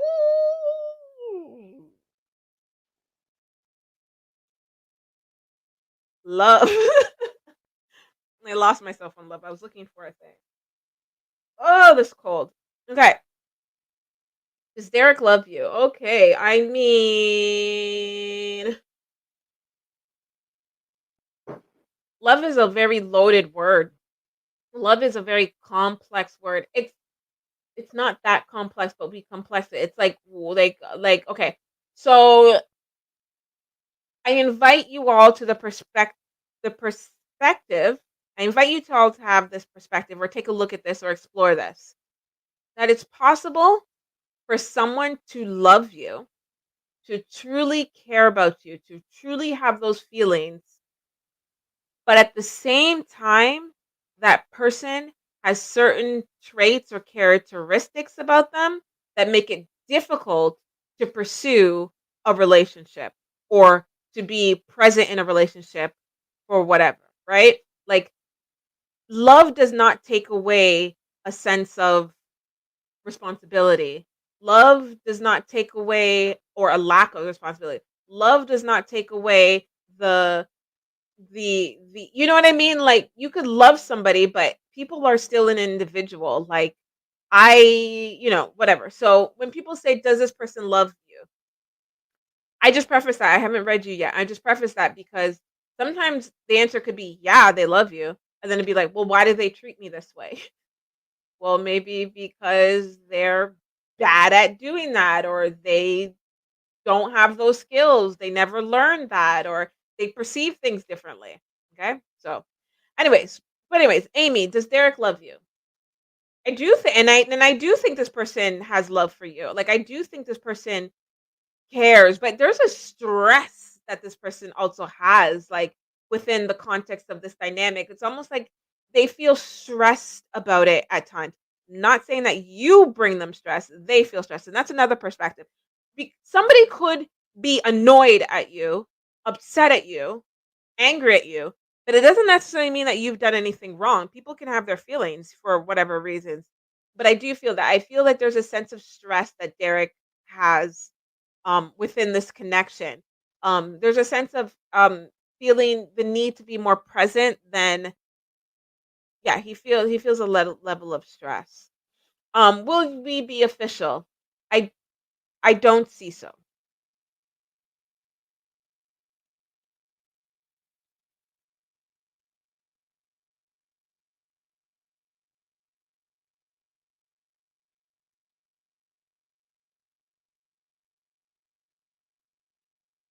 So Cindy Riddle Moreland from Facebook asks, "Please read me." And her question was, "Will I pass peacefully?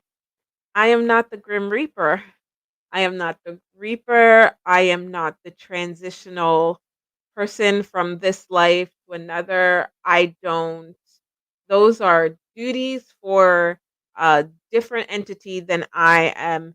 And whether or not, if I were to see that or not, I have no business reading these things. Like, I have, there's a moral sense I have no business reading life or death. Um when I say I don't read something, I'm not gonna go look at it and then choose not to tell you. We will both remain ignorant to this. I hope that your situation that you're in is how you would like it to be. That whatever process or outcome or ambitions that you have, that I want that for you. Um I want that for you. Absolutely want that for you. Like, having that for you is important to me. Um, but do I don't have any responsibility in those insights or that. Um, so reading life or death is not like, I don't, what, I'm not what business do I have doing that?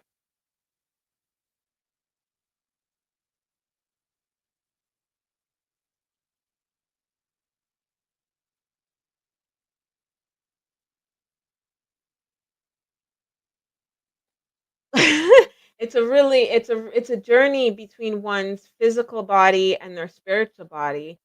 And if you are in the position to ask that question, you're in the position to, um not, I don't say position to manifest that, but it's like, what you want is what you want to have. So I would assume that you would like, you're saying that you want to pass peacefully, and you're just wondering if that's going to happen. But does it's that's what you want, and that's w- like what you want. That's what you want. You understand what I'm saying? Nobody can make that choice. It's a process. I don't control the energy, and I know you're asking more like, what do I see?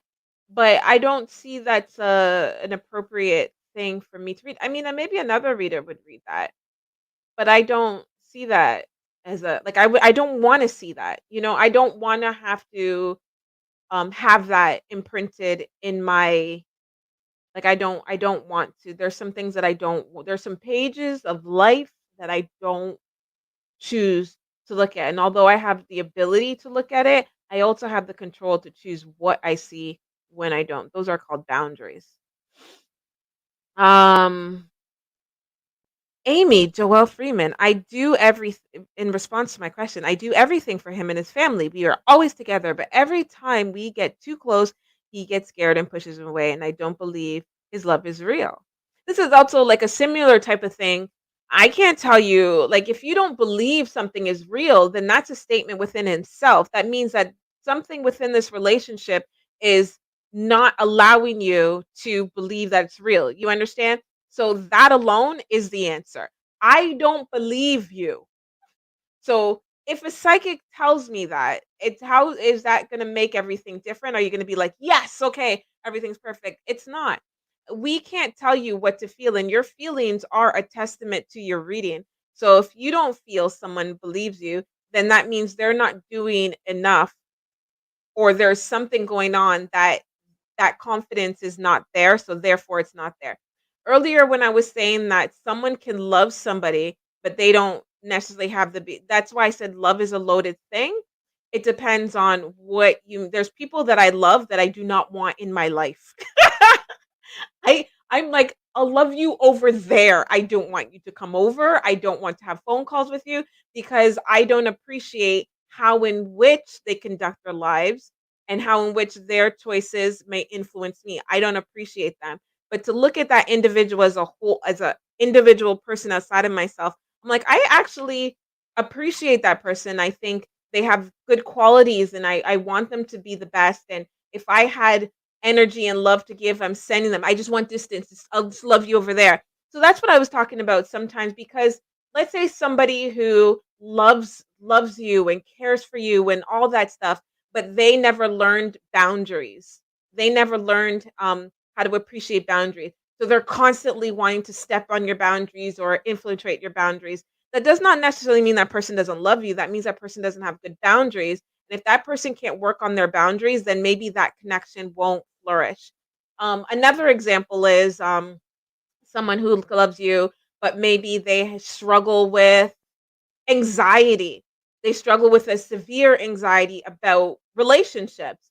So that person on their own, in their own little world, can appreciate you, love you, want to give you love, and want to receive it. But anytime they're close to you, an anxiety comes up and they pull away or they close down the doors or hold back and stuff like that. It doesn't mean that that person loves you. That person is going through a challenge, but that also articulates it's very fair and actually important to say, okay, you show me you say you love me or we do these things, but you do this and it does not make me feel good. So that's what I don't like or that's what I don't appreciate.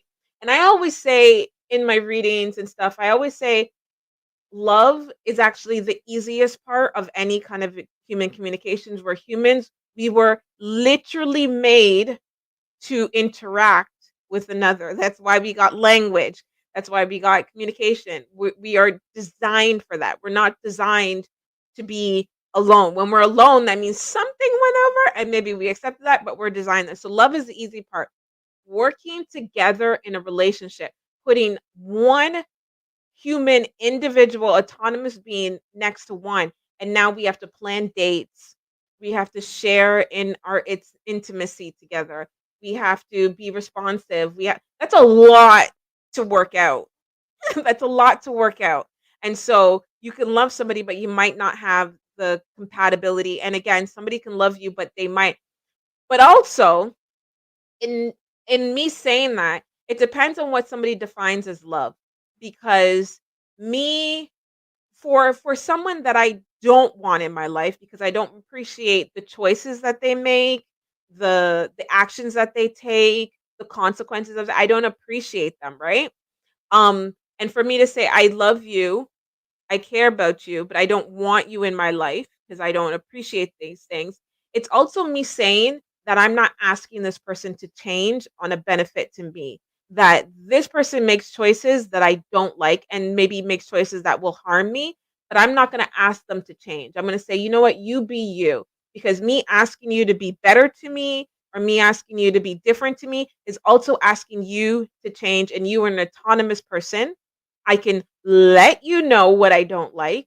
and it's up to you to do that or not. So me saying I love you, I care for you, but you're over there, it's also me saying I appreciate that you're an individual that makes these choices that are not compatible with me. So love is a very complex word. And then it also goes into the more complexity of it's how you love.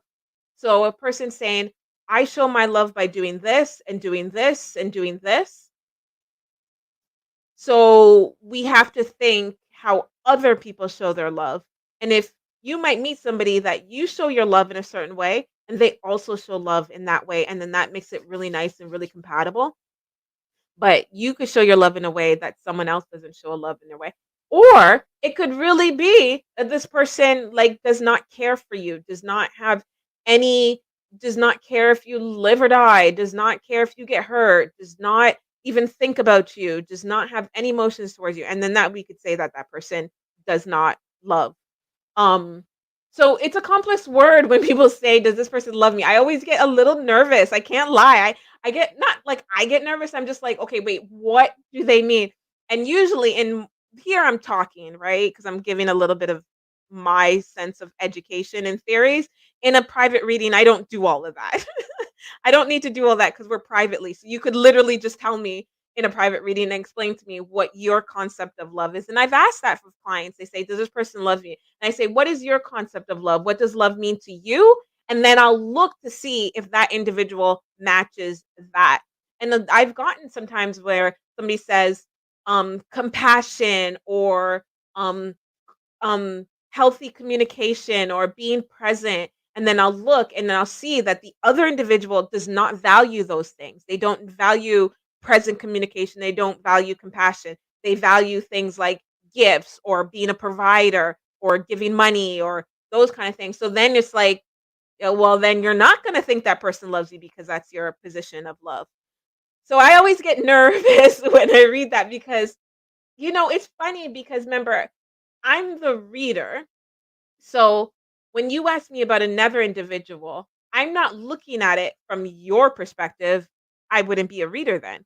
I'm stepping into that other individual's energy and articulating what they're doing. And have you had a situation? We've all had a situation where somebody is like, for example, yelling at you. They're like, "You are always doing this and this." And then you're like, "Why are you yelling at me?" And they're like, "I'm not yelling." And like in their head, they don't think they're actually yelling. They literally don't. So if I were to read that, and then I would read, yeah, this person was just very stern and assertive. They feel that's how they were being. And you're like, so that's what we have to remember, that we're what another person is thinking, feeling, and whatever, it is possible that it is actually contradictory to what the evidence in the physical reality is saying because it's how their perception is. Um, in psychic readings, I don't allow my opinion of what the other person should do to influence it. So I always stick. And the idea is that I'm trying to give you an insight into how their psyche is thinking so you can understand what their motives and their intentions are. So that's what I said, yeah. Um, what does my brother and fiance who passed to say? Oh, and I forgot about mediumship readings. So as a medium, I know there's like a lot of things like I don't do, and you're like, but you're a psychic. Why don't you do these things? Well, when it comes to mediumship readings, so I'm about to go, but I'll explain this concept. And basically, I'm probably not going to do your mediumship reading. We'll explain why, and then I'll run. No, just okay. But the way I perceive human energy is that it's either in two states.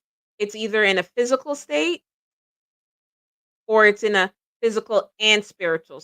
It's either in a physical spiritual state or it's in just a spiritual state. So all of us are both physical and spiritual. When we no longer have a physical body, we're just spiritual, meaning that you are the exact same person, same energy, same thoughts, same feelings, same emotions, same conversations you were with a physical body and without a physical body. So asking me what a loved one who's passed on is saying or any kind of communication, I want us to think of it as like an actual conversation, asking questions if they miss you or if they're safe on. Yes, they're still here. They're here. There's room in the universe for two, because obviously there's room in the universe for two, because I'm spiritual and I'm physical. So if I don't have a physical body, I'm still spiritual. I'll still be here. You just like UV light or electricity, you can't see me. So when it comes to mediumship readings, I always say I'm just the interpreter. Since that spiritual energy does not have a physical way to express itself, I'm an interpreter. So I like to ask, so when it comes to people who've passed on, I like you guys to think of it as like, if the person was here, what would you really ask of them? Like, I know I have people in my life passed on, and one in particular, I always talk to about relationships and dating and all those kind of stuff. So when I have those questions, I will sit down with her in a state where I can speak to her spiritually and ask those questions. I'm not gonna ask her like my next career move, because she's just like she never had that. So I always like to think of it as it's a communication between two. And sometimes if we really think about our loved ones who's passed on and we think, what do I really want to know from them? A lot of times we will find that there's not so much that we would actually really want to know from them, because the grieving process allows our brain to recognize that they're no longer here for that type of communication. So you lose the sense of needing them for something. Like, the fact that I can pick up the phone and call one of my girlfriends is because she has a physical sense. When she's passed and she only has a spiritual sense, I'm going to lose the sense of going to her for questions, and you move on, and that's the grieving process to move on. Sometimes mediumships can get you stuck in the grieving process because it defeats the idea of that you're trying to accept that this person has moved on to a different type of energy, and you're still trying to bring them in, and it's not very healthy. So I'm very cautious about mediumship readings. And yeah, we don't want to abuse the grieving cycle and the grieving thing, or the reality or the trauma of a death. Don't want to take advantage of that. I want to appreciate the fact that when you can't see something, it makes it very difficult to communicate with it. And it also, we want to recognize that that person is no longer a physical being in our body, and we want to be able to move on, or else we get stuck in holding on and holding on. You get stuck in holding on to the grief. All right. So, you guys, I am going to go. Thank you for hanging out. I am Monique Empath. You can click the links if you want a private reading with me. And the way private reading goes with me, I don't do all of this chit chat. We just really answer your questions. And I say more things than I can say on here because this is public. And although I'm not that popular and not like the whole world is watching this or anything, the whole world can watch this. So I want to make sure that I'm protecting people's privacy, their identity, and their stories, and what we're asking about. You're asking about people who they didn't participate, but yet their business is going to be on here. So we want to protect that. We're in a private reading. We don't have that boundaries. We can talk, we can talk, we can talk, we can share, we should say all kinds of things. So if you want to connect with me, the links are in the description box, either here on Facebook. Well, the links are in the description box. The only way to connect with me is on my website, paying through Stripe or PayPal. No readings on in the inbox, no readings on any kind of social media. If anybody friends you saying it's Monique Empath, it's not me. I will never friend you. I would never, all those kind of things. The only way to contact me is through my website or through the Facebook page or those things, but we never do a reading there. We do a reading privately on our online app, where it's one-on-one, me and you. You don't have to download anything. So basically you just click on the site. I'll show you guys really quick before I go, just to make sure, because there are some people who try to pretend to be me and do the skimmy scammer stuff. So we want to make sure that we're not doing that, that we don't do that. All right. So here's the website. So if you click on MoniqueEmpath.com, it will take you to here. This is the first home page. This is what it looks like. So you can recognize it when you see it. Like a little bit bigger. There, so you can recognize it when you see it. And then here up at the top, you'll see new psychic life coaching. And you click on that. And it will take you to here, and you can see it's secured by Stripe or PayPal. And here you click on a service that you like, a type of reading. They're either an hour, they're an hour reading, or you can get a series of readings. And you would click on the option that you like. And when you click on it, also you want to make sure that you're selecting your time zone. Wherever in the world you are, select your time zone. I work for you. Don't try to calculate what time zone you think I may be in. Select your time zone. Although most devices will recognize what your time zone in, and it will recognize that. And then you select the reading that you want. You can self-book. Choose a day and a time. It's showing in my time, but it will show you in your time. And then you select the time, and then it will ask you to sign up or log in. And this is where it gets really secure. And then you sign up and you log in. Oh, I guess I could sign in because I didn't, whatever. And then there you will say, and it will show you the day and select it. Well, I didn't really click one, but it will show you, oh, there it is at 6 p.m. And then you confirm the booking, and it will take you, oh, I'm gonna get out of here though. But it will take you to PayPal or Stripe. Actually, I could have confirmed it. I just didn't want any of my private information to pop up. But it will take you to PayPal or Stripe, and you pay through there. I don't, you know how PayPal works. I don't have your information. I don't, whatever, PayPal, any disputes or anything, you do it through PayPal. I only get paid after it's all said and done. So no sending money, no cash apps, no nothing like that. It's all through the site.